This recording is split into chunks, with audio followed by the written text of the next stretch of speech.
What's up? What's up, King? What's going on? Welcome back to the Mandalay Podcast, aka Vibes with Mandalay, live from the bakery. Shout out to Chill letting us hold a bakery down. Yes, sir. Like, comment, subscribe, join the membership. Today I got a special guest with me. How you feeling?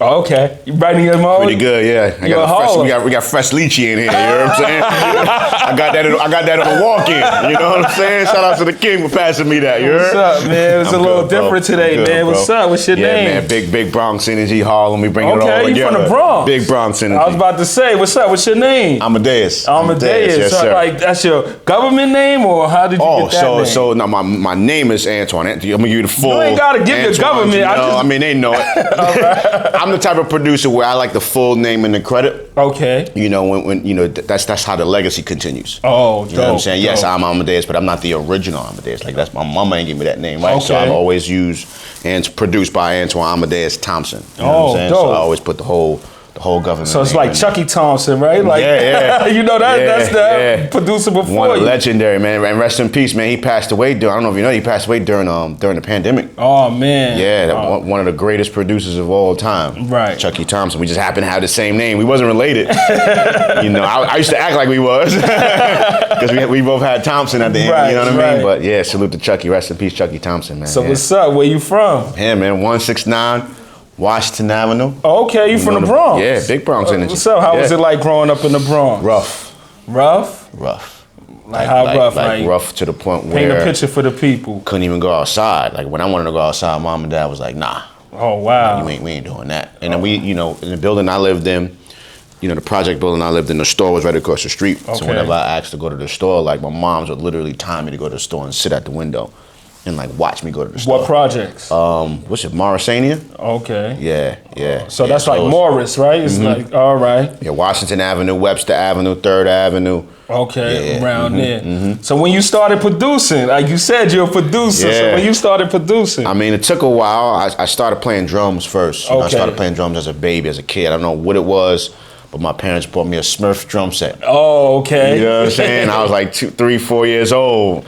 And I knew what I was doing, so I don't know where I got it from and what they saw, but I'm grateful that they did. But the school that I attended, St. Augustine School of the Arts, 4th grade, you had to choose a musical instrument. All right. I chose drums at the time. I actually wanted to learn how to play either the trumpet or the saxophone. Right. Moms allowed me to stay home on the day that everybody chose what they wanted to learn. The next day I went to school, all of the slots were taken for the saxophone, for the trumpet. The only thing left was the violin and percussion, right? Okay. So I didn't even want to choose percussion because I didn't know what it meant. Right. But I wasn't choosing the violin, bro. I'm from the hood, I'm from the Bronx. I'm going to Catholic school. I'm already dressed up with the slacks and the shirt and the tie. The last thing I was going to do was be walking through the jacks with a violin case on top of that. So I was like, we're going to choose percussion. I didn't know what it meant. Right. Went to, you know, the percussion class the next day, so that it was drums and everything that had to do with rhythm. Fast forward, always been in love with hip hop. Started rapping at we ain't first. going, let's not fast. I'm just trying to tell you how like the whole production thing. Like, so I probably was like 14, 15 when I decided on the fact that that's what I wanted to do. Okay. You know so your mom put you was 14, 15 when your mom put you in the music class, or? No, because what age was that? 4th grade? So that's around 9. Yeah. That's around 9. So that's kind of like when I connected with the drums and really connected with music. Bro, I mean, I loved it. My parents loved it. Honestly, and I'm glad that you asked that question. Like when I talked about like not being able to go outside, like it was my only outlet. Right. So if I said to my moms or asked my moms or pops, can I go play drums? It was a yes. Oh, so that was always your way to get to the outside. The way outside, but it was something that I loved. Right. So it just kind of worked hand in hand. And so either the drums was at school or it was at church. Right. So those are two places. Oh, so you played in church? Yeah, too? absolutely. Oh, absolutely. Right. You started in the church? No, I started in school. Oh, okay. And then kind of got into the church thing after I learned and was, you know, because I changed schools. I was in St. Augustine's from 4th and 5th. And then I went to Christ the King on the Grand Concourse. And when I went to Christ the King, they had a music program, but you had to pay for it. Oh, and my parents was already paying for tuition for me and my siblings, and they couldn't afford it. That's when the church part came in, because that's when I went to church, started playing in church, and rest was history. Oh, wow. Yeah. So you producing. So when did you get into like producing records? So you playing drums. You started off playing the drums. Yeah. So how did you get off to like going to actually producing records and using the equipment? Right, What equipment right. did you start using? Yeah. What you started with first? I mean, it worked hand in hand, right? I felt like I had the cheat code because I was a drummer. You know what I Right. mean? And when you think about production and producing and making beats, you know, the drums is a very important key, you know, to production. So shout out to Buck Wild, man, legendary hitman producer. I remember he's a family friend. Oh, okay. So my mom called him up one day and was just like, yo, he's talking about this producing, whatever, and she know that he did that. You know what I mean? And she was like, come pick him up one day and see if he's serious. So That was dope. You know, that was that crazy. he actually took out the time to. Nah, he You know pulled what I'm up. saying? Pulled up, got Pull me. up on you. Brought me to his crib. He produced at his crib, so he had all of the equipment at his crib, all of the records around the room. Right. But he took me down to the city where he went and actually played beats for actual artists. So Right. rest in peace, he was playing beats for Black Rob that night. He played beats for Missy that night. I think it was Busta. Oh, so he took you with him yeah, to the city he and took you me. met all these people. So Yeah. you like, yo, So I you was a like a young fly on dude. the wall. Yeah, so you're Just- a young dude just meeting all these people. Yeah, but that was just me kind of getting a feel of what producing is and what it entails. So when he brought me to the studio that night and he dropped me off at the crib that night, he was like, yo, so what you think? I was like, yeah, this is it. You was like, this is it? The fact that he was in there playing music for my favorite artists, to see the process of them picking beats that they liked and starting to write to Right. it, and like I was like, yeah, this is it. So what equipment did you start using first? Like, how did you get your first equipment? Yeah, it like, took a long time to get mine. Like I was using other people's. Oh, you was using like so how did bro. you start? Like I want to know that process. Like how did you start? Like how did you even know what to use? Yeah, so Because you was just a drummer at first. Absolutely. So it was an Nsonic keyboard. I forgot. I don't know if it was the ASR, but the keyboard version where it had the I know the workstation ASR inside. 10 and all that. I know different. It was like a Triton Yes, and sir. all So that. we had that. Yeah. Triton, the Sonic ASR actual keyboard, the Roland. MPC No, and we didn't all get that. there yet. Oh, So I didn't get there yet. We had to graduate. Then I had the Roland XP50 that the Minister of Music allowed me to borrow. So I was borrowing equipment and From the using church. it and figuring it out. Oh, dope. That was what's up. Yeah. You all right. So you had it in your crib, in your room? I would take it to the crib and have it right in my room. And the funny part was I would bring it to them and then show them how to use it. Because we don't read no manuals, bro. That's a fact. And it wasn't no YouTube really back then. Because No. now, YouTube, you could just YouTube anything you want to do Absolutely. now. No, not back like then. if you want to fix a car, key, or whatever the case may be, the YouTube will tell you. But it wasn't no really None of YouTube. that. No to internet, be- no nothing. Word. So you had to sit there and figure it out. Word. So that was how you started. Absolutely. So Absolutely. what was the first record you produced? Foxy Brown. Okay. Which Foxy one? Brown. We did 2 songs. One record was called "Get Off Me." Right? She had a beef with Eve from Rough Riders at that time, and it was a diss record that she did towards Eve. And then DMX, rest in peace, DMX. He had written and produced and starred in the movie Cradle to the Grave. Oh, okay. I remember that Movie and movie. soundtrack. So the other record we did was the actual title song to the Cradle to the Grave movie and soundtrack. So that was my first 2 placements officially as a music producer. Oh, dope. Who was you producing with? Buck Wild? Or No, that was all me. That was all you. was How all did you me. get them connections? So Through my Buck cousin, Wild or- great question. My cousin was working with Foxy's brother at the time. He was like his assistant. Anton Marchand, who's Foxy's brother, was the director of A&R and Interscope Records. Okay. So he got me a meeting with him. He was like, "Yo, cuz, I heard you making music now. I heard you fire, bro." Right. And I played him some beats, and he was like, "Yeah, you fire." And he set me up a meeting. Now the crazy part about the meeting was when I went up there and was playing him my music, he was working on R&B artists. Oh, okay. All I had was the hardest hip hop in the world, bro. And he said it. He was like, "Yo, these are fire." Yeah. He's like, "But there's nothing I can do. I'm working on Maya. I'm working on City High and like Wyclef. Like, Word. He said, "What you playing? It ain't gonna work there." He said, "But he was like, I think my sister will like these, right?" So I'm like, "Who's your sister?" And he's like, "Foxy Brown." I think, "Ain't your sister, bro." Oh, so you like, because we Ain't your sister, bro. So, but I was always big in research, right? Okay. You know, I know we don't have them now, but back then, used to open up the albums and used to read the credits. Okay. So I knew her name was Inga Marchand. Oh, okay. And on his desk, what his name was, which was Anton Marchand. So when I looked at his desk and saw the name, I was like, "Oh, you really? Oh yeah, you Foxy brother." And he was like, "Yo, she gonna be at Chung King Studio tonight.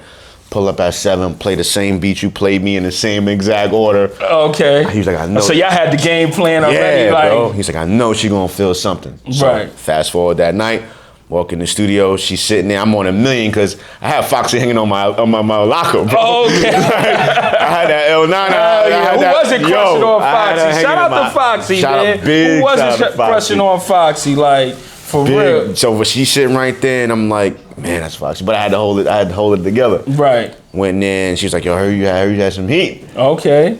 Put the CD in, started. How old was you? Because you know, like, that's like, something. Oh, could we put an age on you? Or do you want to? 17, 18, somewhere around there. 17, 18, you in high school, there. so then you going to school, you like, yo, I'm with Foxy, and Foxy had to be on fire. On fire.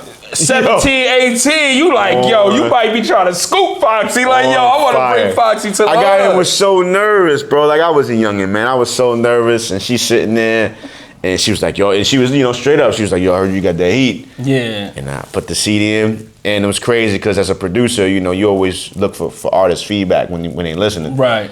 And she was just kind of like, she just kind of had that vibe of like not really wanting to say or show what the vibe was. So like she was like just playing wild, nonchalant. How was you like? How when you playing beats, do you like? Well, I usually get real animated with it, because some people be just playing beats. Just you gotta sell it. You gotta sell it. So you was always able to sell it, yeah, bro. Even at that age, because like you grown now. So you was like, I was so hyped. About it, it's a real love and passion that I have. Like, it ain't me just waking up one day of figuring I want to become. It's like, no, I loved creating, I loved music, I loved what I did. You know what I mean? So when you hearing it in the big speakers, you in the studio. Right. I'm used to hearing it in my headphones, my little setup at the crib. Yeah. So when you're in the big studio where all of the legends record and it's loud and knocking, you like.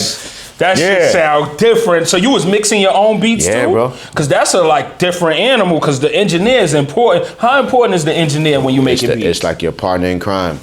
It is, and I love that you even brought that up, because most people don't understand that. Like, the engineers, the key is the glue. They record everything. Like you said, they mix everything. They make everything, they blend everything. They just make everything sound. They know when to drop it. They know all that, how to, just the mixing process. So but for me, back then, all I had was, my board, and I was printing straight to CDs for cassette tapes too. Right. So I'm going straight to the CD. So it really wasn't like me EQing nothing. It was just a volume thing. Right. And one thing I always did was turn the drums up and then kind of blend the music in there as best as I knew how. But the drums was always knocking. Crazy. I used to go around the studios and be blowing out speakers. So they used to have the thing where they used to fuse them. So they'll plug them up to a fuse. So if it goes too loud, instead of it blowing the actual speaker, it'll pop the fuse. Oh, okay. And the speaker will shut down. Oh, okay. And you'll put a new fuse. And they had to do that when I came around. Okay. They had to do that. When you knew you was nice, at making beats, when you put production, when did you know you was nice? It took a while, man. And I feel like, when we look at how long, today, if you know? Years. Years? Okay. I didn't play nothing for nobody on a professional level. It's 5, 6, 7 years. Yeah. Oh, okay. I played for my people, my homies, my friends. Did you have friends that rap? Yeah. Or did you try to rap? Yeah, I definitely tried to rap. How that went? I thought I was nice, bro. And then it was buck wild. I was just like, I see you doing a rapping thing, bro. You should definitely do the production. Just be behind the scenes. There's a lot of money in that. And I was like, you sure? And he was like, trust me. And I was like, all right. And then ended up doing the production thing, man. But yeah, I definitely was rapping. So when you knew, what producing, what production, what beats, made you say, yo, I'm nice, or somebody. When you play them and you hear and you see people's reactions. So Joe, who was my cousin, that I know was in the industry. Which Joe? That. Joe, my cousin. No, you don't know him, Joe. But Joe, that's what I was like. It's Mad Joe, Fat Joe, no. Joe the singer. My cousin, you don't know him. You don't know. He's behind the scenes. Okay. But he was the one that was working with Anton. Okay. The fact that he was in the rooms and was moving around with Anton, and Anton was working. Foxy was working with everybody. She was working with Hov. She was working with Big. So I knew he was in the room. So I know if he co-signed it, I was like, okay, I know I got something. And as soon as I started playing the music, he was like, yo, you're crazy. All right. And then that was just over. I knew it, but you would want to have a cosign from somebody that's in the game. You know what I'm saying? So did they like give you all your paperwork, your credits, or did they just like pay you outright? No, everything was right. Everything was right. You was fortunate to get everything right, but maybe because your family was in the business. No, nothing. The Foxy Brown situation was a little got a little crazy. So the movie drops. Right. The album and the movie drops. Okay. I don't even know if you remember the story. I went to FYE in Yonkers. It was in Cross County. Right. And to go buy the CD because I wanted to buy the CD. Right. You want to see your name and everything, right? So I'm gonna hear the story. Went, bought the CD, opened up the CD, reading the credits, and I was just like. So in the credits it said, Cradle to the Grave, My Life, Foxy Brown, and shout out to Althea. She was the artist that was featuring Althea Hart. And it said produced by Gavin Marchand and Amadeus. Oh, okay. And I was like, how you felt about that? I was heated, bro. I was heated. I was just like, how? Like I remember being in my living room, like by myself in my underwear, like when I made this, like right. How, right? And then so I was trying to figure it out and even down to like the paperwork and like even the payment. Right. So he went and got half of the payment and everything. Wow. And I'm fresh and I'm out the gate, so nobody know me. So I'm calling Def Jam, bro. Right. Like, y'all produced a song for Fox Brown's on the album. And he was like, Gavin did that. And he has the relationship. They know that's a brother. Right. So it's me calling, saying what I'm saying and what he told him. Right. So they was like, yo, he said, it was y'all too. We already paid him the front end. The only thing that we can do is pay you the back end. So I went, got the paperwork done. And they paid me the back end, and that was like my first situation, coming into the game fresh out the gate, right? So that was over 25 years ago, right? So when I think about it today, it makes sense. Mm-hmm. I'll tell you why. It makes sense, but I think what happened back then was there was no communication about it, right? So he's in the room with her, right? So he could have been writing, say it like this, let's, that's he could have been doing production. Producing. Yeah, that's a part of production. It's a part of production. Right. We just never talked about it. So when I go and get the CD, when I'm looking at the movie and the credits is rolling in the movie and saying both of our names, it's just like, so I was hot, bro. I was hot. But at the end of the day, I didn't allow that to take away from the moment because it was such a big moment. You know what I mean? The album, the movie did really good. To hear my song that I made in my living room literally playing in a movie, play for 26 seconds. That's fire. Big bag, too. You see, I know the seconds. So you got like residuals off the movie, bro. And all, like Absolutely. You worked that out and all that? Yeah, so like, it had to be half because that's crazy, did, but it was crazy. You did work it out and you had a lawyer. Like no somebody, lawyer, me. Just you? Me, bro. Like you just making them phone calls, like your moms or who? Just like me. Nobody ain't help you? Like Buck Wild ain't put you on, yo, do this? Or like have a mentor, not to just say people names, but just having a mentor in the process. We had to figure it out. My lady at the time, like me and her was calling up. Okay. And see, that's what you. Hold on, I'm for cut you off. That's what you need, good women, because you heard him. He said his lady at the time. She was calling up with me, bro. She was calling with you. I would call, and then if I didn't get through, she would call. That's what's up, and that's what it was. Shout out to her. Shout out to your lady at the time. You know? Shout out to Tiffany Mignon. Yeah. So he threw your name out there, sweetheart. Hopefully you doing well. Yeah, everything is good. Yeah. That's actually my son's mom. So that's family. We locked in forever. Oh yeah, y'all locked in forever. That's what's up, man. That's your first love? Yeah. Not my first. All right. Not my first. Yeah, my first. We're going to get into the women, but we're going to get into the women on this podcast. It's about women. Oh, but man. Let's get back to the production part. So that's your first placement. Yeah. The Cradle to the Grave movie. Mm-hmm. The all at the album, the soundtrack. Absolutely. So you get the bag from that. Absolutely. And you what, 17 at the time? I'm young, man. Young. So what you do with that money? I don't even remember, but look, I had but you had your baby moms with that money. Like I had a, but I ain't gonna hold it. So after that placement, like they started coming in like crazy. Like I had a run. They started coming in. Oh, yeah, word? I started working with Dipset. Started working with G-Unit. Okay. Lil Mo. Like I was moving. What's some of the records you produced? Put the people on. Man, so if many. You remember, because I know it's so many. It's so many, bro. I mean, we are in Harlem, so shout out to the whole Dipset, Cam and Jim and Jewel. I did Take Him to Church, right? So Take Him to Church was a Maestas. Oh, That's when they yeah. was, yeah. Oh, okay. That's it. Remember that? I remember taking, was Max B on the hook or? Jewels. Oh, okay. Jewels. All right. Yeah, that was a lot going on. There was a lot going on, bro. So you did some diss records. Yeah, there's some diss You records. did a lot of diss records. What's up with that? Diss records. I don't know, man. I guess the You music. a cool dude. I'm like, a great dude. Yeah, like, so it's like. But it's the music. Like, it ain't even got nothing to do with me. And I had to learn that, right? Because when Foxy and Eve had the disc, the beef going on, and she picked my beat to use, right. like, I was nervous because I'm like, yo, I love Eve. I love Rough Riders. And I was living in Yonkers. Right. So I was seeing, they didn't know who I was, but right. I was seeing Kiss and X and all of them at the gas station, bro. Right. They didn't know it was me because back then it wasn't social media. Right. And none of those different things. But imagine if they knew it was you, it was been crazy, and like, you just chilling. You behind that. So, how would you feel when people using your records as diss records? How did you feel? Once I learned that I wasn't involved in it, okay. and it was just just kind of a part of the creative process, then I was kind of cool. You know what I mean? Because a lot of people know those records. When you talk about diss records, you talk about hip hop, right. like it's battling and rap is a big thing, man. So I love being part of those records, man. But like, I produced for over 100 artists, man. Oh, that's dope. That's You know what dope. I'm You saying? still So- doing producer today, right? Absolutely. So when you say, yo, what's some of the records? I'm like, yeah, it's like a lot, right?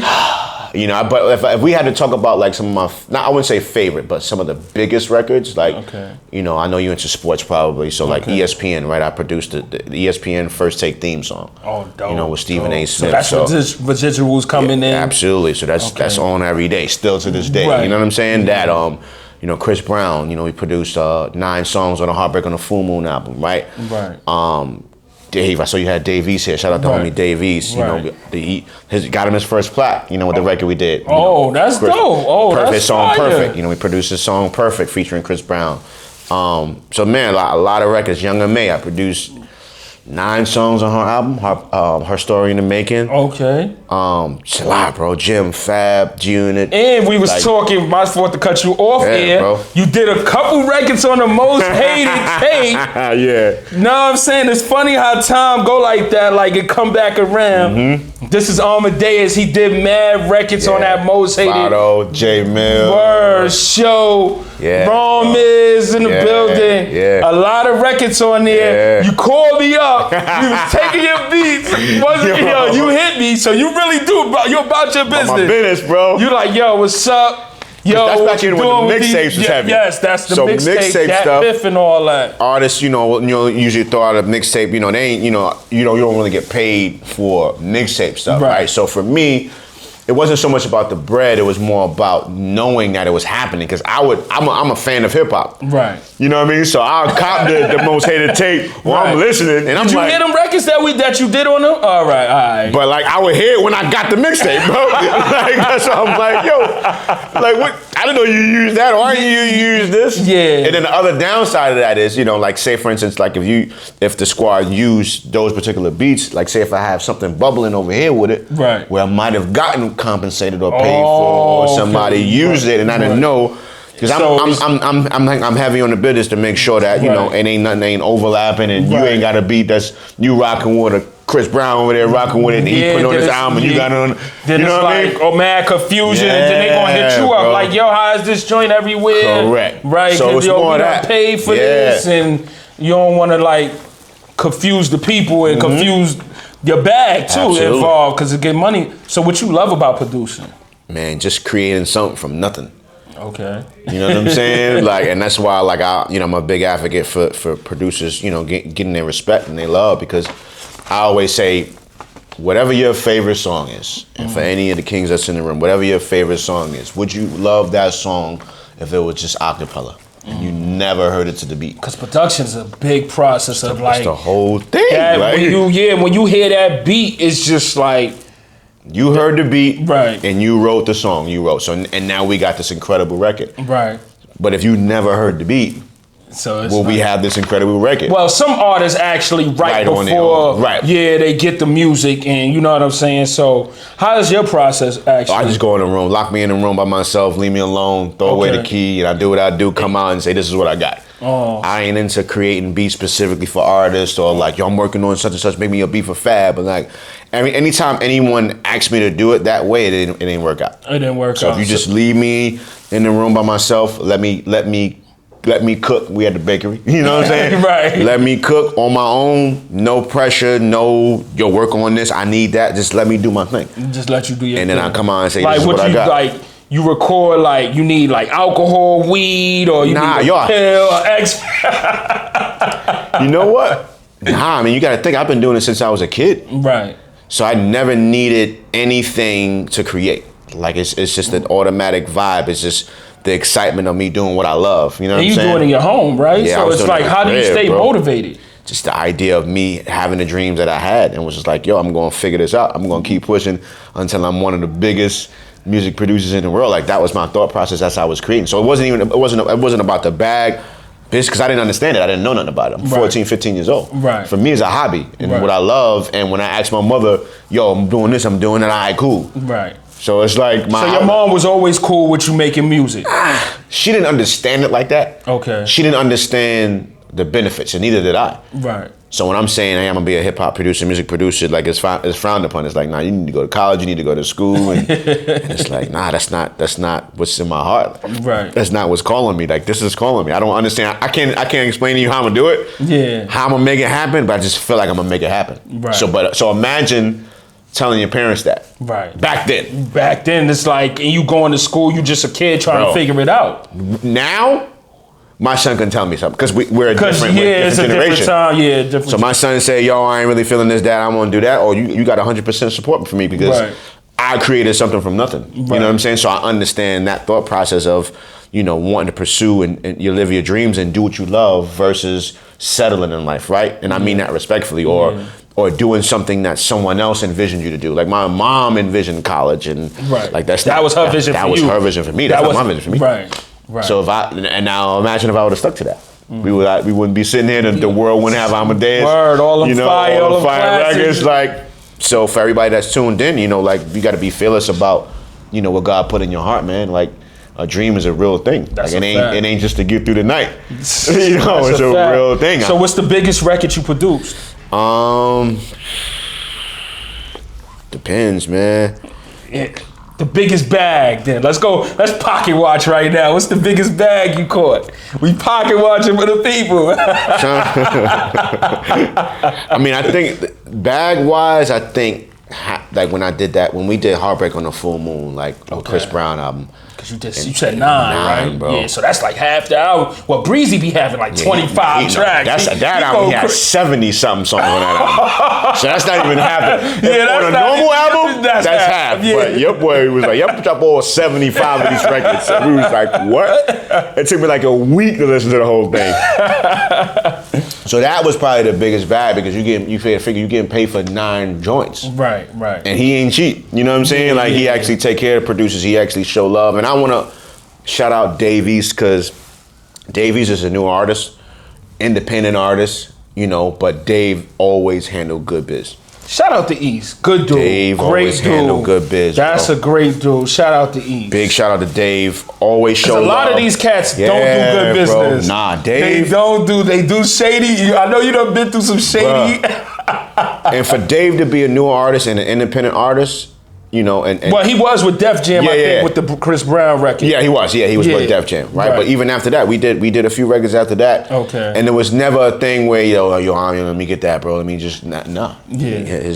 Shout out to AJ. All right. AJ would call and be like, yo, Dave used this. This is what we got. You cool with that? And I'm like, yep. You know what I'm saying? And we always made the play. So shout out to Dave, man. I saw him on the cast. How you like that? How did you like that? That's why I'm here. Oh, okay. After watching the joint you did with Dave and shout out to Cartier too. Okay, all right. Yeah, I saw those two on it. I was like, I like the vibe. I love what you're doing. I love the conversation and the question that you're asking. Right, because I call this a conversation. Yeah. This is not an interview. This is a conversation. Us two friends catching up. Yeah, bro. Because you know what I'm saying? You always invited to the bakery. You throw karaoke nights. Oh yeah, we do all that. Yeah, we do a lot of stuff. I don't know if we gonna get into the women aspect of the podcast, but let's keep going. Let's keep it going. Okay. Like, who's your top influence? Who's your influences by production wise? Man, definitely, I know it's a lot going on, but I got to give him his props, bro. Like, Puff Daddy and the Hitman.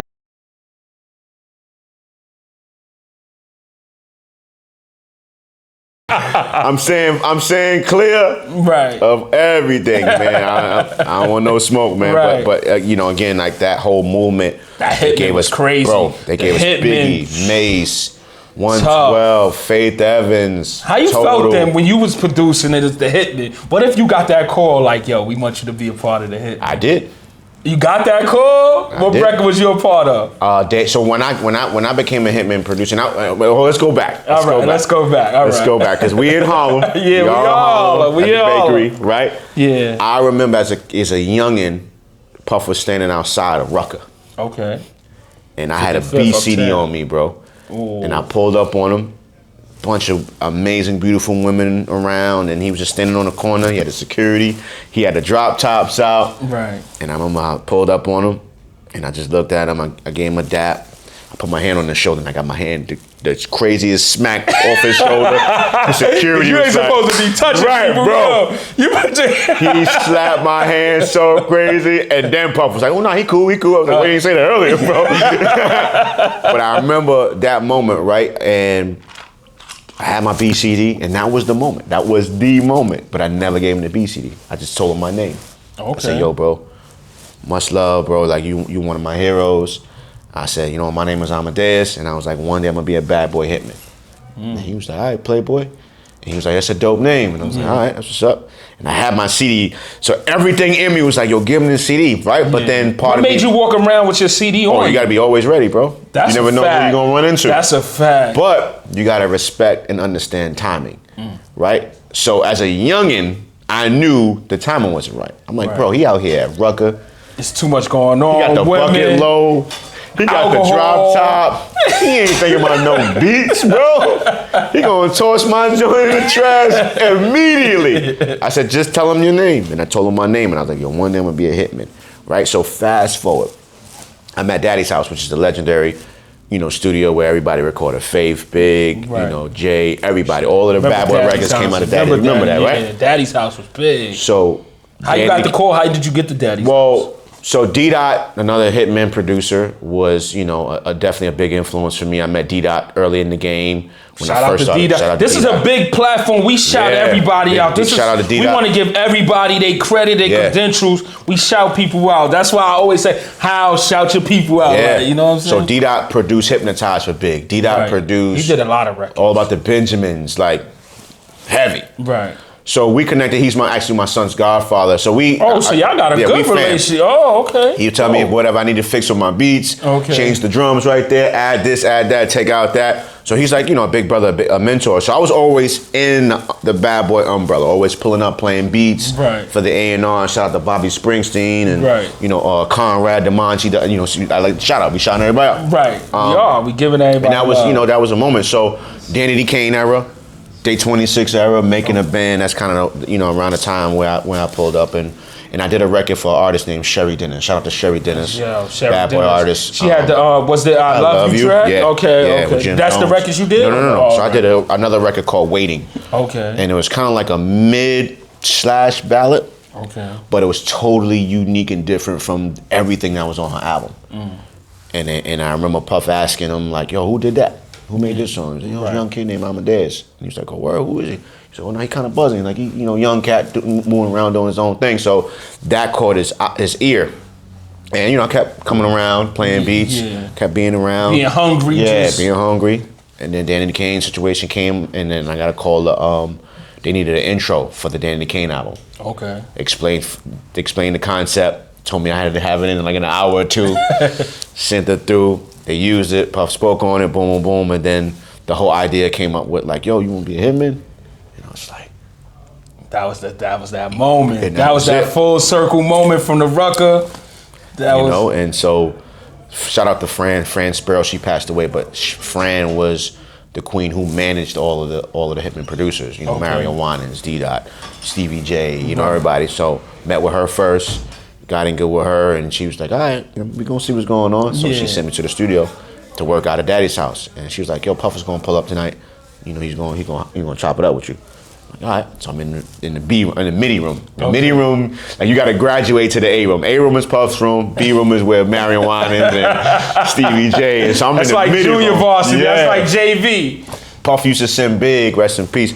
Puff used to send Big to write in the MIDI room. Oh, okay. So you write his raps and you come in and listen to what he got. They said Big ain't right, so what's up? You said Big wrote in the MIDI. What's up, man? You know, that might be exclusive right there, man.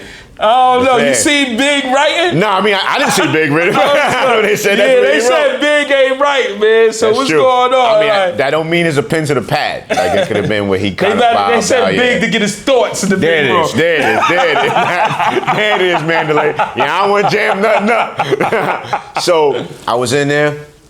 Puff came in, you know, and the phone rang in the studio. Okay. So, hey, this, Mr. Combs, you know, is requesting for you to Studio A. Oh, the dog. All right. Going to Studio A. He working on Last Train to Paris album. Okay. So he playing different songs and different ideas, right? And he stops the music and just stares at me.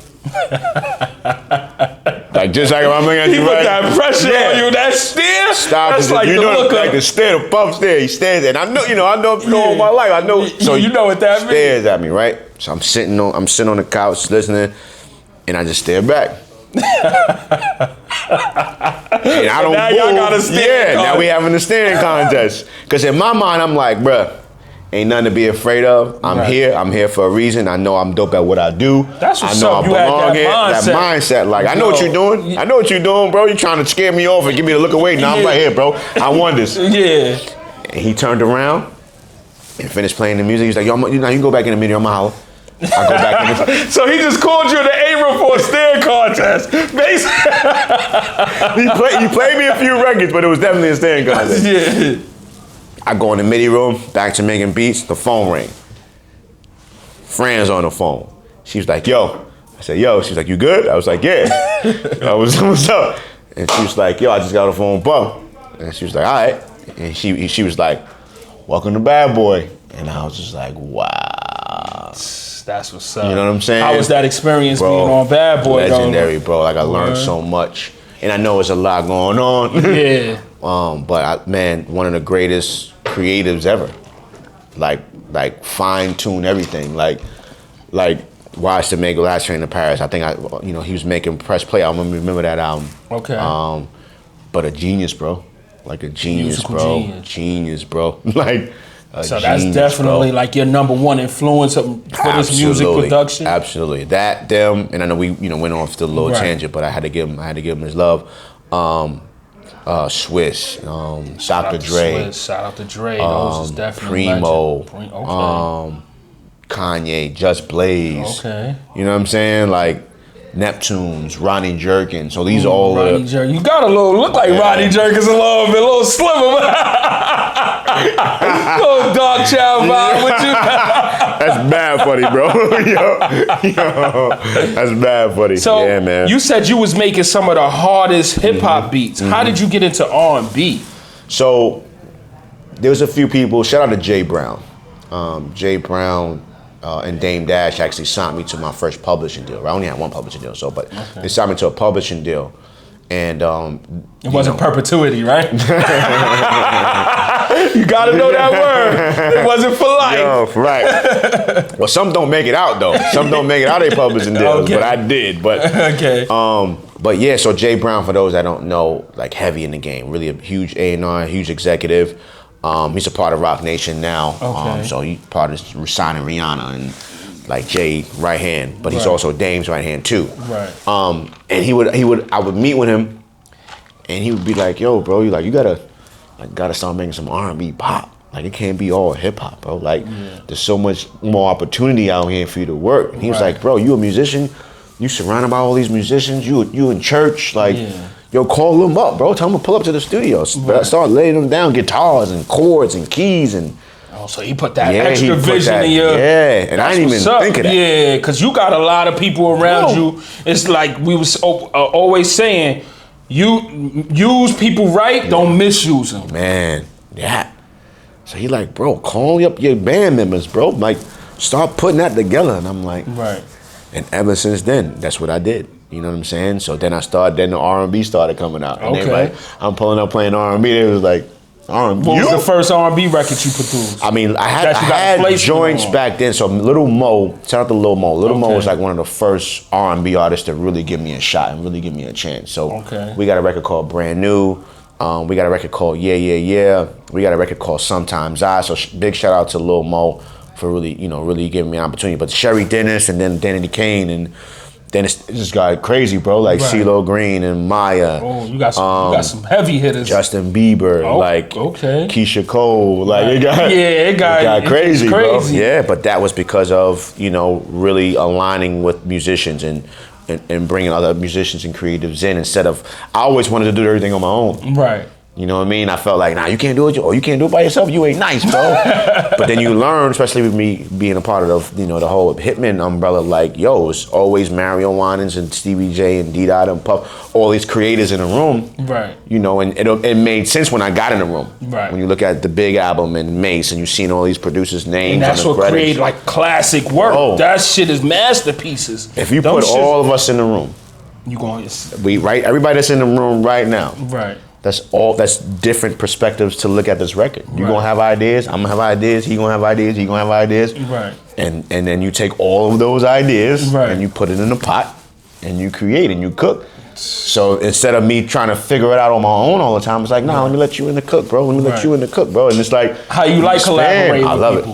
it. Okay. I love it. I Word? love it. It. From a creative standpoint, it's dope. But then it also create opportunities for others.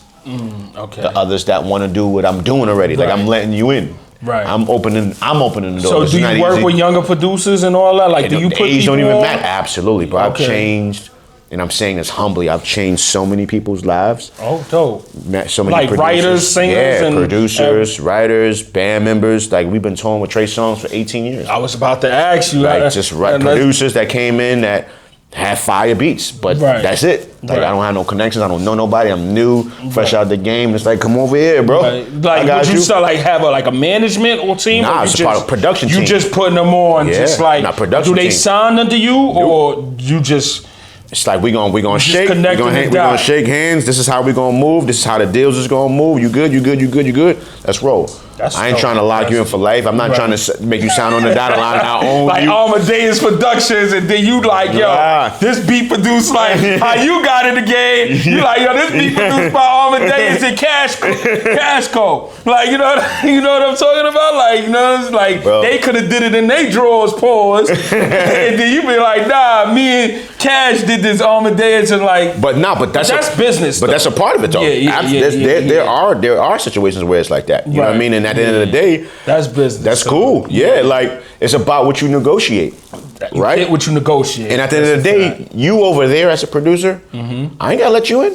You can just stay over there with your hot beats. I'm good. I'm on, bro. Yeah, I didn't put my work in. Right. I didn't create the relationships that I create. So when I'm Right. bringing you in the room, I'm bringing you in the room that I created. I'm based off of my relationships that I've created That's a and that fact. I've built. That's I don't gotta let you in my room. Right. I gotta let you in the room. I got this by myself, bro. Like, Yeah, that's a I'm fact. good. Yeah. So it's about what you create, right? Because there's a lot of producers that's co-producing, that's hands-on, that's not hands-on, I'm involved in That's situations just like connecting that. the dots. You just got to get your compensation somehow. Like you have to get compensated too. But for me, knowing how it is to get on, knowing what it entails, Okay. I'm always gonna do good business. That's what's I'm up. gonna lay it out on a That's table. good karma too. That's yeah, bro. gonna I don't keep want you nothing in coming the back to game. me. Yeah, that's gonna keep you in the game long. You ain't gotta worry about doing like sucker shit or bullshit. This is how I work. Right.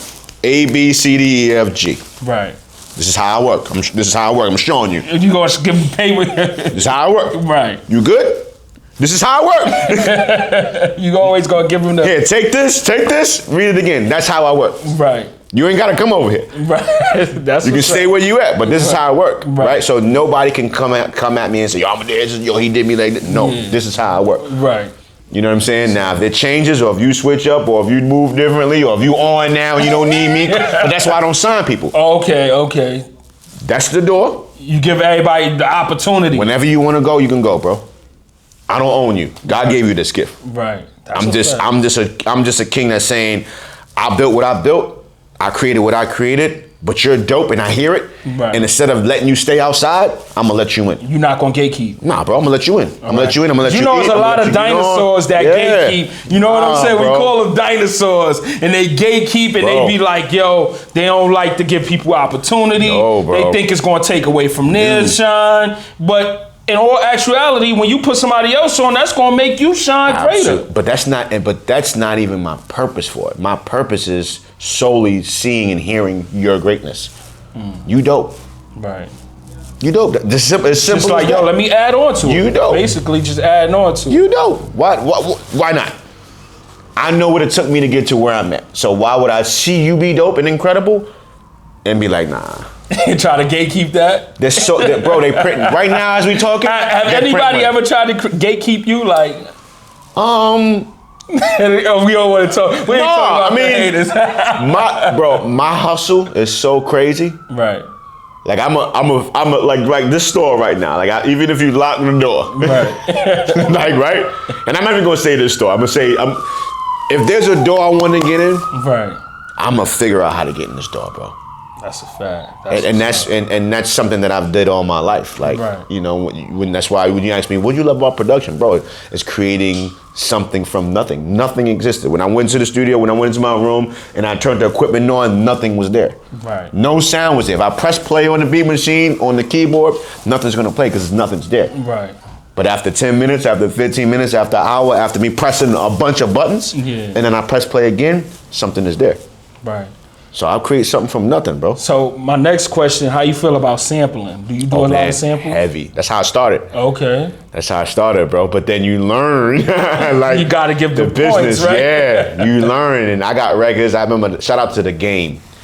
I remember a record I sampled, and they wanted like 50% publishing or something, 75%. And he called me and was just like, yo, they want the whole thing, blood. And you not even an artist to where you could perform it and get the money or... He was like, yo, they want the whole, like your whole publishing. And I was like, it's all good. And he was like, no, I got you. I'm gonna give you a percentage of mine. Oh, that's dope. like, what? He's like, yeah, bro. Like, you know, he was like, it's enough. I'm eating off of other records. This is enough for us to all eat. He was like, you know, this is your idea. You created this. You sampled it. You made the beat. You know what I'm saying? So why would I not allow you to eat off of it just because they took all of the public? I'm gonna give you some of mine. Right. He did that. Little Mo did that. Those were two artists that did that for me. And it was like, but sampling, like you learn, bro. You learn. You learn. But the art of it and the sound is so dope. Okay. Like taking an older record and just chopping it up and recreating it and building it into something completely different that wasn't there, or making it sound different or unrecognizable from the artist that you actually sampled it from. Like there's an art to it. Right. You know what I'm saying? But as you move on in life, you learn the business and you want to eat and you want your publishing and you want to collect bags and you want to be sampled. So the only way for me to be sampled is for me to create original music so people will sample me. Right. You know what I mean? But the art of it is incredible, bro. Like just how it is and how it feels and what it sounds like is nothing like it. So who's some of the new producers you like? If there's any. I wouldn't say new, but I wouldn't say, when I say new, it's more from them not being from my era. Okay. Right? So like I like Hit Boy. Okay. I like what's these cats' names, man? I like Wheezy. Okay. Wheezy out of here. Yeah, okay. I like him. I like I just heard his name. Damn. Anybody from New York? Youngins. Like Cash Cobain. We're gonna give Cash a shout out. I like what he's doing. It's just different. I'm older, so it's different. It's different. How you feel about music now? Yeah, I'm putting you on the spot, man. How you feel about this music? Some of it is you know, some of it I vibe with. Some of it, because you got a son, right? Yeah. So and he listening to he listening to like I'm assuming he listening to the new school. He listening to the new school. He 20. You know what I'm saying? He definitely listening to the new. What was the king that came out? Playboy Cardi. Oh, Playboy Cardi. Okay. Album drop. Okay. How you feel about that? He got some records on there I like. I ain't gonna lie. He got some records on there I like. But I'm listening. So you can't really ask me, right? Because I'm being so technical. Because I'm a producer and I'm a creator, so it's hard to really ask me, right? So could you work with like a Playboy Cardi? I work with him, but it's good. Like I'm not doing what you're doing. Right. Right? But what if he's obviously if he called you up, he's gonna want to get it your bag. You understand what I'm saying? Yeah, I agree. Like, so one thing I've always done as a producer, right, is put my own twist to it. Because let's think about like back then when the trap sound was heavy in Atlanta. Right. Okay. I'm from New York. I'm from the Bronx. Right. That boom, so that's not me. But I wanted to make joints for T.I. I wanted to make joints for Jeezy. So I had to approach it in my way. Right. So I'm not from Atlanta, so I'm not gonna make that. But if I made it as a dude from New York, what would that sound like? Right. So it's different. Okay. Right? But it cut through because I got a joint with Jeezy. I got 2 joints with Jeezy. I got 2 joints with T.I. So it's like, but it's still my feel and my sound, my twist of whatever what trap is to them. Right. You know what I'm saying? So you put your twist on. Yeah. So if I did that, you know, it would feel like that. It would look like that. Right. You know what I'm saying? It would sound like that. So what's your definition of a great producer? What makes a great producer? I can't even say it's rules to it, man. You know, because everybody can have their own approach or feel to it. Okay. So I can't say it's you got to do this in order to be a great producer. It's like, nah, if you making dope beats, it don't matter how you did it. Okay. It don't matter whether you sampling, you not sampling, like it don't matter. Like I like what Cash Cobain is doing. Okay. There's a joint he got with Ice Spice that's heavy. Like, I don't know the titles. For sure. I don't know the titles on everything, but you know, I'm a little old, but like I like what's going on, and at the end of the day, I understand this, right?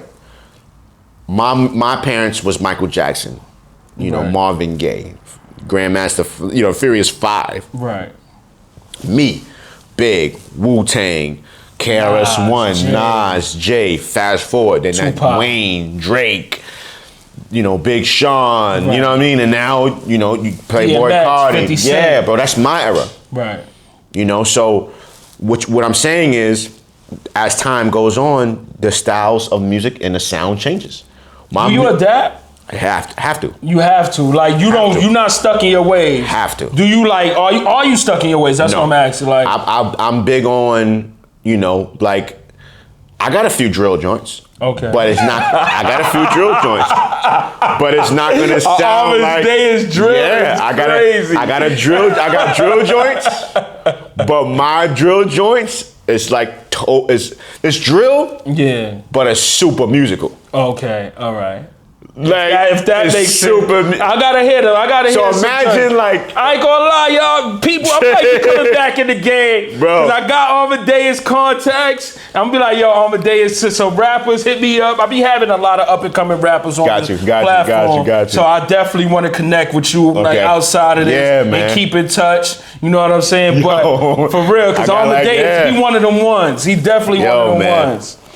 So I've been at this for a long time, that's man. A fact. So to still be here, to still be relevant, right? Still, you know, creating and producing and working with, you know, a lot of the legendary artists, but you know, some newer artists too. Like it's a blessing, like Afrobeat artists and artists from Africa. You know, Asha Day, an amazing new artist from Africa, like phenomenal. Like I got Afro. I mean, I gave Chris Brown Afrobeat joints. Oh, okay, dope. That's you know what I'm saying. So you got to be. I love that question. You got to be able to evolve and not stay in your box. Like I've never wanted to stay in a box. Like it's just like, nah, you know, it's like when you're a kid and you want to play. Like, but I don't some people get stuck in their ways. Like, yo, my time was the best time. I'ma still make music for this time. I don't care about this new shit. It's you understand what I'm saying? So there's a lot of not new, but younger artists that I like. I like Lil Baby. Okay. I like the Baby. I like, you know what I'm saying? I like Tory. Like these are newer from when I came in. Right. Like this is the next generation. Like I like. There's a lot of artists that I like that you know Drake. what I mean? Drake, like Kendrick. Yeah, right. Yeah, like right.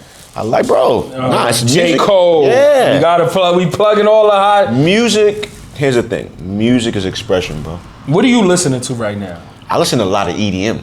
EDM. Okay. I love Black Coffee. Okay. I like Black Coffee. Yeah, you like Black? They still making music now? Like they got some. I ain't hear like new. Maybe I'm not in the. So because he's more of like a DJ. Like he dropped the album a few years ago. Okay. But it's more of like the Afro beats and the EDM. That's like Calvin Harris. Yeah. Like all. But more soul. He a black dude, so okay, it's like more soul to it. Okay. But I listen to that. You know, I got a Sirius XM radio. I be listening to the Chill station, bro. Okay. It's like, you know, like smooth EDM. Okay, R&B. R&B groove, like the old school. But then I go home and because I want to be in tune. So I want to I listen to Rob 49. Okay, Rob 49 with the heli. Yeah. Like I told my son, I said, yo, I'm listening to the Rob 49 album. He was in tears. I said, I'm trying to stay connected, bro. You're trying to see what's going on. I'm trying to stay connected, man. But it's still a lot of artists that, you know, the Chris Browns are still working. Right. You know, like Coco Jones and Trey Songz is. I want to get into that. Yeah. How did you become part of Trey Songz band and touring with Trey? So how did you get into that? So shout out to Mike Jones. Mike Jones, we was working on the record with Mike Jones. Trey Songz was the feature on it. Okay. There was a drum set in the studio. We went down to Houston. Which Mike Jones? Hold on. There's a lot of Mike who? Oh, who? Mike Jones. Yeah. Okay. And we went down and there was a drum set in the corner and I mentioned to him that I played drums and they both laughed.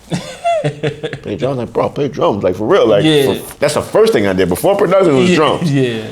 And, you know, we left it alone, got the record done. Trey's first album, this is back 19 years ago. Right. And I was like, yo, bro, you making some real soulful R&B.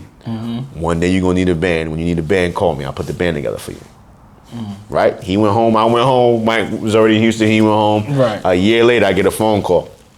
Yo, you ready to put a band together for Trey? You know, I was like, nah. You're like, nah. I don't know how to put no man together. I just said it, bro. I play drums. I know what I do. Like, cause you know, you ain't thinking nobody's gonna call. Yeah. They called. Right. And he was like, yo, his manager, shout out to Delonte, he was like, yo, you told him you was gonna put the band together, bro. He only wants you to put his band together. So I called my boy, shout out to Butters. Butters is the music director for Casey and JoJo and Leela James and Case. So I was like, yo, you be the music director, like the band leader. Right. I'm gonna play drums. We'll go call all the homies from church. Boom, boom, boom. Right. And he's like, nah, bro, you gonna be the music director. You gonna be the band leader. Yo, you created this situation. Trey called you. Anything you need on the side, I got you. I'm gonna make sure you good. You need what you need. You learn what you need to learn. You straight. This your path. It's looking like it's like faith. It's looking like fate. Like straight up. And we did one show in the city, killed it, went back to church. Month later, yo, you want to do it on the show? I was like, all right, cool. Went, did the show, killed it, went back to church. And he was like, yo, y'all want to go on tour? And as a church musician, that's a church musician's dream, bro. To hit, you know, to go on tour, to get on the tour bus, to go city to city, you know. And we did the tour with Trey, went back to church. We kept going back to church. And then they was like, yo, you want to go on tour again? This time, you know, you're going to open up for Jay-Z on the Blueprint 3 tour. Okay. And we did that. Now, this time, Trey's on fire. So we did the Jay-Z tour, and then we didn't come back home. Like, we came home, but we just never went back to church because it was crazy. So then Trey's doing his own tours, and then we did the Usher tour with Usher, and Trey going back on his tour. We did Nicki Minaj. Like, it was just crazy. We was on the road for 15 years. Wow, that's straight. That's we come home, you know, a little piece of, but on the road for 15 years bro. Straight. That's straight. All off of, yo, you can let me put your band together, bro. And me not knowing what I'm doing and us growing together as a team and as a unit. Because he didn't know, he never had a band. Right. So he never had a band before. So y'all both doing this like both figuring out. Like figuring it out. We both figuring it out. And it was the greatest thing ever, bro. Like, crazy. So how did you get your residency at Dre's nightclub? With Trey. So Trey I like Dre's. Shout out to Dre's. Dre's is a vibe. Yeah. So now I know, like, you got to plug for Dre's, y'all. You got to plug because Dre's be front. Yo, it's the y'all. But yo, shout out to Raw Miz in the building. Raw Miz was on his Bobby Brown shit at Dre's. Yo, we went to Dre's and went crazy. Yo, he laughing like. Yo, Dre's, shout out to Raw Miz. Dre's is a movie. Yo, bro. So how did you get your residency at Dre? Trey had a residency there first. Okay. And with Trey, like, he wouldn't do anything without the band. Okay. You know what I'm saying? So Dre wasn't even having bands, bro. And Trey was like, I need my band rocking with me. So we was performing, you know, for weeks. And one day we had a show with Trey. And I got there early to make sure my drums and everything was set up and everything was good. And a gentleman was just like, yo, why don't you jump on the drums? Like, for a little bit and play with the DJ. Okay. And I'm looking at him like, you know what I do that? Because in my mind, I'm like, I don't want to get tired. Right. And then, be tired because I got to do an hour with Trey. Like, I'm going to save my energy, for Trey. And I was like, whatever. So I jumped on the drum a few minutes, played for like 15, 20 minutes with the DJ, did my set with Trey, right? And then after we was done with the set with Trey's manager was like, yo, you know who that was? And I'm like, who? He's like, the dude that asked you to play drums, bro. I'm like, nah. He was like, well, that's Victor Dre. Listen to it. Victor Dre. Victor Dre. Yeah, he said, you like. So I was like, that's the owner, bro. And he was like, yo, he want to give you a residency. I was like, what does that mean? He's like Trey. Like Trey comes and performs twice a month, whatever times a month. You'll come. Besides Trey, you'll play with Trey, right? Perform with Trey. But they're going to give you other weekends where you'll come and you'll pull up by yourself to play with the DJ, like as the resident drummer for the club. Dope. I was like, what? And bro, crazy. So before the pandemic, I was there every weekend, playing Friday, Saturday, and Sunday, going home, being home Tuesday, Wednesday, Thursday, flying back out Friday. Bro, crazy. So I've been there for about 8 years now. Oh, okay. So it's different now. You still there now? I'm still there. I don't do as many. So Amadeus, yo, I gotta hit you up, y'all. I'm going to Vegas. Yo, Amadeus, y'all being in the building. That's yo, what's up? Funny, what we doing? What we doing, Amadeus? Funny, bro. Know what I'm saying? You look like a stand-up cat. Oh, I'm a stand-up Gotta pick cat, that man. phone up. Like, yo, man, nah, I'm at Dre's, my nigga. Listen, bro, I always show love, man. And they always roll out the red carpet. Okay. I don't ask for much, you know what I mean? So whenever I got fam in town, they like, what you need, bro? And I'm like, yo, and so it's always love. So shout out to all my Dre's family. Shout out to DJ Franzen, who I've been rocking with for all 8 years. Okay. The DJ that I originally played alongside, that I still play alongside with now. Shout out to all of the artists that has residency, because it was a historic thing, because only artists has residencies. Right. You know that. Yeah. We think of Vegas as artists, as magicians, right? Comedians. Right. So for me as a drummer, DJs, for a drummer to have a residency there, bro, was legendary, man. So we started at Dre's, you heard? Right. So you got introduced to the Bronx Walk of Fame. Yeah, what's man. that? Like, what's that about? Yeah, I got a street sign in the Bronx. What's up? What street that's on? Put the people on. So when they in the X, what's up? Yeah. So I got inducted into the 2024 class, Bronx Walk of Fame. They just took it down because they just inducted the 2025 Walk of Fame. So for last year, it was right up the street from Yankee Stadium. It was on 161st Grand Concourse, right? So right now, my sign is gonna move until its permanent position. Okay. So we're not sure on which street it's gonna land on. So we're waiting, for the street to land on. But man, it's a monumental moment, bro. Okay. I used to go just sit at my sign. I just go sit there and just look at it. You got some pictures in front of your sign? Yeah, I got pictures. I got. Your will be up there. Yeah. I got to send you all of that, man. So we can merge that in the interview. You know what I mean? So how was it? You received your honorary doctorates in music, business, and entrepreneurship. How did you get that? Crazy. Shout out to So it's Dr. Amadeus. Yeah, it's Dr. That sound crazy, bro. It's Dr. Amadeus, man. Shout out to Harvard Christian University for reaching out, and 20 plus years in the game. Okay. And that's what they base it on. I also got, and you're probably going to mention that too, the from President Joe Biden, the Lifetime Achievement Award. Okay. As well, 20 years in community service. Dope. So it's a great thing, man. And I'm a humble dude, so I don't really be walking around like when people will pull up on me, be like, yo, Dr. Amadeus. Or when I go speak to schools and when I give commencement speeches and everything, that's more so when I use it. Right. But I'm humble, man. But again, a young kid from the Bronx, bro, from the hood, from the bottom, that just had dreams and aspirations to become, a musician and a producer, and for it to translate into all of this is you don't see all the coming. accolades. Yeah, so dope. You don't see none of that, man, and that's not what I set out to do it for. I set it out because it was my love and passion, and still is, Because you are a platinum producer. You got platinum records. Oh yeah, multi platinum records. Okay, million of these, bro. So we pocket watching all the days right now. You know what I'm saying? I'm looking for the candy. Like, where's candy at? Like, nah, I came real humble today, man. I ain't wanna, I left the AP at home, man. So what's some of your favorite artists to collaborate with? Man, honestly, I don't like to use the word favorite. I'm appreciative to everybody. For everybody, for all 100 plus artists that I've been able to produce for, I'm grateful, man, for them to recognize my gifts and talents and allow me an opportunity, because that's what it is. You know what I mean? There's so many people you could have chose.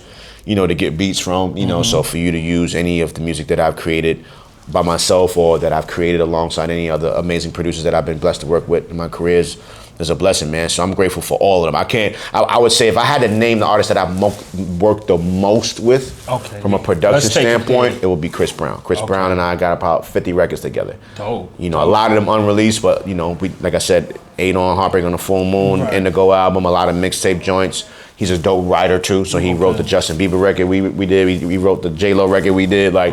So a lot of records. So big shout out to CB, for recognizing the gifts and talents and putting that pen to the pad and Trey, man. For Trey, not knowing what I was capable of doing. Shout out to Trey. Not knowing what I was capable of doing as a musician, as a band, leader. He I didn't know I was a band leader, you know what I mean? But he trusted me with that role in that position. So did he know that story? Like, yo, all right, I'm pretty sure you told that story. I'm pretty sure you told that story. Afterwards, like he had no idea that I never was a music director or a band leader. It was just like, I'm just putting it out there. And I didn't think that I would get the call, So for everybody that's tuned in, man, speak it into existence, believe, put the word out there. You never know if it'll turn around. And, we 18 plus years in off an idea, off of me just putting it out there. Right. You know what I mean? So if you could collaborate with any producer or any artist, who would it be? Man, I'm still wanting to make some records with Rick Ross. Okay. We performed together live, but I want to make some records with Rick Ross. Ross, what's up? Yeah, Ross seemed like he cool with the people. He's super cool. He worked with up and coming energy. One of the most. So that new Rick Ross album, Ross, you need Amadeus on that. Man. You heard Mandalay. Yo, you need Amadeus on that. Yeah, Yo, that's Ross, gonna be fire. Usher. You got them drums. Kirk Franklin, I'm a big, I'm a gospel kid, man. Okay, Kirk Franklin. Kirk Franklin, Mary. Okay. Producer wise, listen, man, I'm from the Bronx, man. So I'm really proud of Cash Cobain and everything he's doing, man. And the sound that he's creating. I can see y'all hooking up, linking up, that could be something special. Yeah. Shout out to my man Ron Browse, man. Oh, Ron Browse. He was on the platform. Yeah. Did you see? Yeah, I ain't seen Ron. He was just on here before. Well, I can't tell y'all what episode this is going to be on. But Browse, hell yeah, Shout out to Ron, man. That's what's up. Ron, I haven't seen you in the gym. Super cool. Get back in the gym. Your health is wealth. I see you out here lighting these records on fire and you rapping and you doing all these great things in music. But I need to see you in the gym. I need to see you on that treadmill. We used to rub each other at the gym. All right. I ain't see you in the gym. You get out here getting money. Get in the gym, bro. Let's get right. But and again, shout out to Dave East, bro. Okay. Shout out to Dave East, man. So proud of Dave. Good dude. Great king, great being. Anybody that knows Dave or have connected with Dave that knows me has always been like, yo, Dave speaks so highly of you. Dope. And you're not used to that. I don't. Dave actually shouted me out in one of his songs. He got a album with Ransom. Okay. And he said, got my first. That album's dope too. It's fire. Yeah, he's like, yo, got my first plaque with Amadeus. Like he said it on the record. Okay. And somebody hit me on Instagram and was like, yo, Dave just shouted you out, bro. Yeah. So shout out to Dave, man. And shout out to Busta Rhymes. Okay. Dr. Busta Rhymes. Dr. Busta Rhymes. He got his honorary doctorate as well. I was a part of that process. He just created the New York Knicks. The theme record, I'm on New York-ish, you know what I'm saying? But shout out to you, bro. So what's some advice you'll give an up-and-coming producer? Man, be you, do you, bro. Okay. It's cool to be influenced by, inspired by, but at the end of the day, we already have that person. You know what I mean? We need you. You know what I'm saying? Right. We need whatever you bring to the table as a creative. So be inspired. But give the world you. You know what I'm saying? Right. The world needs you. Right. And there's no rules to this. There's no right or wrong way to create. There's no right or wrong way to produce. It's all creativity and it's all whatever inside. You know what I'm saying? Right. Like I've always created and produced from my heart. That's why I never focused on projects or structured music for artists. It's like, I'm gonna go in the room and I'm gonna create what I feel. Right. And then I share that with you as an artist, and you hear what you hear, and you get inspired by what you hear based off of what I created from nothing. Right. So to all of the creators, man, just do you, be you. The world needs you. I got so many questions. No, we got still part 2. Yeah, we still rocking. Okay. We're rocking for a little longer because we ain't even get into the women. He's trying to dodge the women conversation on this platform, but we ain't even get into the women. But I still got another question. Okay. What's something you wish you known earlier that you know now? Ooh, that's a great question. Yeah, take your time. I got it. That even though you connect with people, you work with people, you create with people, that doesn't mean that they're your friends. It's a business. It's a business, bro. You know what I'm saying? It's a business, and even going a step further, right? It can be, it might be transactional.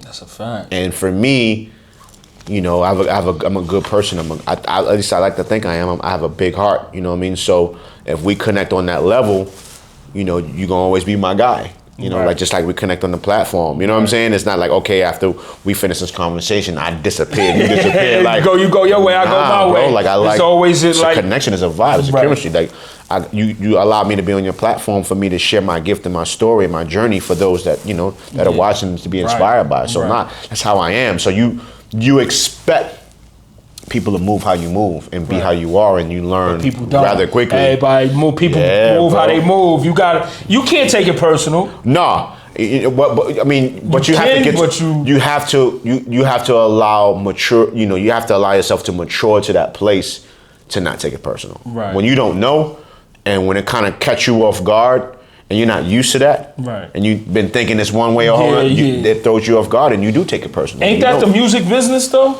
Kinda, or I don't know your experience. Yeah.